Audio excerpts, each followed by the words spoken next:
নমস্কাৰ ৰিম্পিছ gardening and ব্লগছলৈ স্বাগতম জনাইছোঁ। এয়া হৈছে আমাৰ ঘৰৰ ৰাতিপুৱা 7:30 বজাৰ পৰিৱেশ। ৰ'দ বহুত চোকা হয় এইকেইদিন, সেইকাৰণে 6টা বজাতে বেলি পূৰা ওলাই ৰ'দ পৰি গোটেই বাৰীখনতে ৰ'দ প্ৰায় পৰিলেই, অকণমান ঠাইহে আছে অলপ ছাঁ পৰি।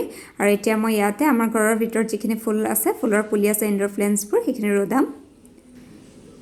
এইখিনিতে মই ঘৰৰ ভিতৰত থকা পুলিখিনি উলিয়াই দিছোঁ, অলপ ৰ'দত দিছোঁ। একেবাৰে চোকা ৰ'দ পৰি থকা ঠাইখনত দিয়া নাই, য'ত অলপ ছাঁ পৰি আছিল তাত দিছোঁ, কাৰণ বহুত দিন ৰ'দ নপৰাকৈ আছে যিহেতু ডাইৰেক্ট ৰ'দলৈ উলিয়াই দিলে অলপ লেৰেলি যাব পাৰে পাতবোৰ, সেইকাৰণে ইয়াতে দি দিছোঁ। প্ৰথম উলিয়াই দিওঁতে অলপ অলপ গোটেইকেইটাতে মই পানী দি দিম, পিছত নহ'লে ৰ'দত বেছি শুকাই যাব পাতবোৰ। এতিয়া মই 2 ঘণ্টা 2.5 ঘণ্টামান এনেকৈ ৰ'দত ৰাখিম, তেতিয়ালৈকে মই ৰাতিপুৱা খোৱা বোৱাখিনি কৰি লওঁগৈ। এতিয়া 8:30 বাজি গৈছে, খোৱা বোৱা আমাৰ ৰাতিপুৱা হৈ গ'ল। এওঁ অফিচলৈ ওলাই গ'ল আৰু জোনাকীয়ে কাৰ্টুন চাবলৈ বহি গ'ল।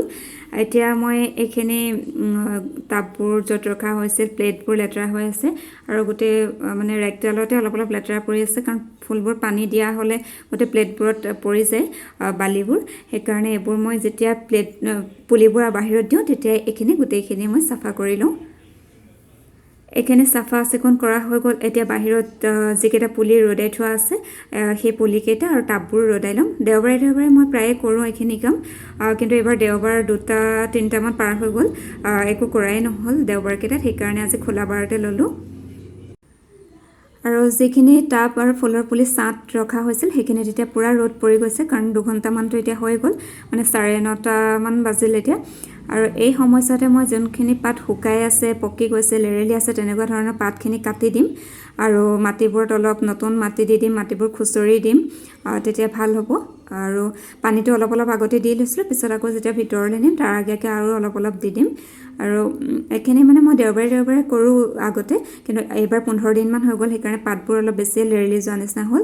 যোৱা দেওবাৰে বজাৰলৈ গ'লোঁ, তাৰ আগৰ দেওবাৰটোত জোনাকৰ বাৰ্থডে আছিল, আৰু কাইলৈ শনিবাৰ দেওবাৰো এফালে যোৱা হ'ব, সেইকাৰণে এতিয়া মই ফুলৰ পাতবোৰ অলপ স্পঞ্জেৰে মুচি দিম, মানে পানীত তিয়াই লৈ স্পঞ্জ টুকুৰা তেনেকৈ মুচি দিম, কাৰণ ধূলি লাগি থাকে বহুত ভিতৰত থোৱা হয়, যদি টাববোৰো লেতেৰা হয় ধূলি লাগি, আৰু পাতবোৰো লেতেৰা হয়, সেইকাৰণে মই গোটেইখিনি এনেদৰে মুচি দিম। বাহিৰত থকা সময়কণতে মই এনেকৈ মুচি দিম, তাৰপিছত যেতিয়া শুকাব তেতিয়াহে ভিতৰলৈ লৈ যাম। আৰু এতিয়া মানে কি হয়, পানী যদি মই স্প্ৰে কৰি দিওঁ, পাতে চাতে স্প্ৰে কৰি দিওঁ, তেতিয়া মানে টাবটোত বহুত পৰি যাব পানী, আৰু বেছি পানী হৈ যাব টাবটোত, আৰু ইনডোৰ প্লেণ্টছবোৰত ইমান বেছি পানী নালাগে, সেইকাৰণে এনেদৰে মই মুচি দিম। আপোনালোকে পাতলকৈ স্প্ৰেও কৰি দিব পাৰে, স্প্ৰে কৰাৰ পাছত মুচি দিব পাৰে, মই এনেকৈও কৰি দিছোঁ। পাতবোৰ মুচি আৰু নতুন মাটি অলপ দি মাটিত থকা মাটিখিনি খুচৰি মেলি আৰু শুকান পাতবোৰ কাটি মেলি হোৱাৰ পিছত এইখিনি মই অলপ ছাঁলৈ লৈ আহিলোঁ, কাৰণ ৰ'দৰ পৰা ডাইৰেক্ট আকৌ ভিতৰলৈ ভৰাই নিদিওঁ, অলপ ছাঁলৈ গেৰেজৰ ফালেকে লৈ আহিছোঁ, কাৰণ বাহিৰততো আৰু ছাঁ পৰা জেগাই নাই, গোটেইখন এতিয়া পূৰা ৰ'দ হৈ গ'ল, সেইকাৰণে গেৰেজৰ ফালেকে থৈ দিছোঁ। এতিয়া মানে গাড়ী লৈ যোৱাৰ পিছত সেই জেগাখন বহুত খালী হৈ যায়, তাতে মই এতিয়া থৈ দিছোঁ।